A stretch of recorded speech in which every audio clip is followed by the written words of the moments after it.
अब बात करते हैं नोएडा की, जहां नोएडा पुलिस ने सेक्टर 63 में चलाए जा रहे फर्जी कॉल सेंटर का खुलासा किया है। कोतवाली सेक्टर 63 पुलिस की टीम ने गिरोह के सरगना समेत 6 आरोपियों को गिरफ्तार कर लिया है।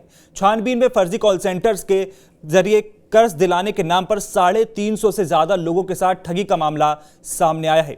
पुलिस ने आरोपियों के पास से 12 डेस्कटॉप, 20 मोबाइल, 3 कारें और 36 डाटा शीट सहित बाकी सामान बरामद किया है।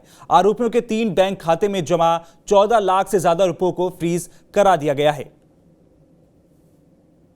गिरफ्तारी जो हुई है थाना सेक्टर 63 में, यही सेक्टर 63 में एक मकान किराए पर लेकर के वहाँ पर एक फर्जी कॉल सेंटर चलाया जा रहा था और वस्तुतः इस कॉल सेंटर के पीछे एक ग्रुप बना हुआ था, फाइनेंस हब ग्रुप करके। लोगों को, जन सामान्य को, जो भोले भाले लोग हैं, उनको लोन दिलाने के नाम पर फर्जी कॉल करके उनसे विभिन्न बैंकों से लोन दिलाने के नाम पर एग्रीमेंट करके उनसे अप्रूवल लेटर बनाने के नाम पर और अन्य कागजात तैयार करने के नाम पर पैसा ट्रांसफ़र करते थे उनके खातों से। 25,000 से 30,000 रुपये लगभग इनका मोटा मोटी शुल्क होता था। ये 6 लोगों का गैंग है, जो गैंग का सरगना है मुख्य रूप से विपिन कुमार। ये अब तक की जो पूछताछ हुई है, इसी प्रकार के अपराध में बिहार से भी जेल जा चुका है, जिसके संबंध में भी विस्तृत जानकारी प्राप्त किया जाना शेष है। जो पूछताछ से जानकारी हुई है वो ये स्पष्ट हुई है। 6 लोगों का ये गैंग है।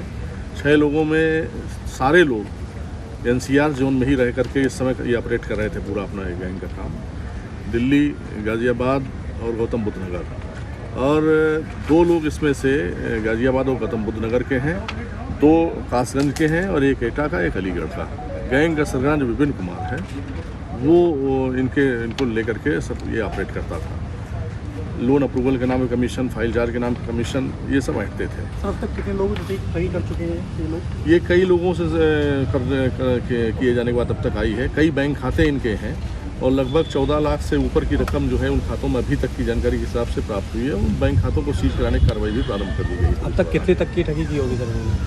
हम समझते हैं जो राशि है इसके हिसाब से, चूँकि कंटिन्यूशन इनका चल रहा था, अब तक ये करोड़ों रुपए की ठगी कर चुके होंगे, इसमें कोई दो राय नहीं। इससे पहले कहाँ इन्होंने अपना ठिकाना बना रखा था? यही ठिकाना यही था। यही ठिकाना बना करके ऑनलाइन करना था। कहीं के लोग भी अगर आ गए, जो लोग इस इलाके में निवास कर रहे हैं या किसी वजह से काम कर रहे हैं, उनकी अपनी जो भी ज़रूरतें हैं, जो भी चीज़ें हैं, उसके नाम पर अगर बैंक लोन चाहिए तो उसको बैंक लोन के नाम पर ये करते हैं। इनसे बरामदगी क्या क्या? इनसे जो बरामदगी है वो अब 12 जो डेस्कटॉप हैं कंप्यूटर में कीबोर्ड के, जो इसी काम में लाते थे। 14 कीपैड मोबाइल हैं भिन्न भिन्न कंपनी के, 4 टच स्क्रीन के मोबाइल हैं और 14 इनसे फर्जी लोन अप्रूवल के सर्टिफिकेट भी मिले हैं। और जो जितनी स्टेशनरी वगैरह है वो मिली है। 3 गाड़ियाँ मिली हैं, कार हैं, जो इनके परिवारीजनों के नाम पर हैं। किसी के वो इसी अपराध करने के काम में प्रयुक्त की जाती थी और वहीं से बरामद हुई है। सर, सेक्टर 63 पुलिस में किसी ने कंप्लेंट की थी या पुलिस को सूचना मिल रही थी। ये आप जानते हैं कि नोएडा में जो है साइबर क्राइम का एक पूरा हब बना हुआ है। तमाम जगहों से लोग आकर के इस काम को यहाँ कर रहे हैं। तो विगत में भी कई कार्रवाइयाँ यहाँ से हुई हैं। उसी आधार पर इस गैंग के ऑपरेट करने की सूचना मिल रही थी। कई बार लोगों के माध्यम से मिलती सूचना, तो हम लोग लगे हुए थे और इंटेलिजेंस के माध्यम से अपना मैनुअल भी कर रहे थे। उसी के आधार पर जब जानकारी मिली तो सटीक मुखबिरी के आधार पर, जानकारी के आधार पर ये कार्रवाई की गई।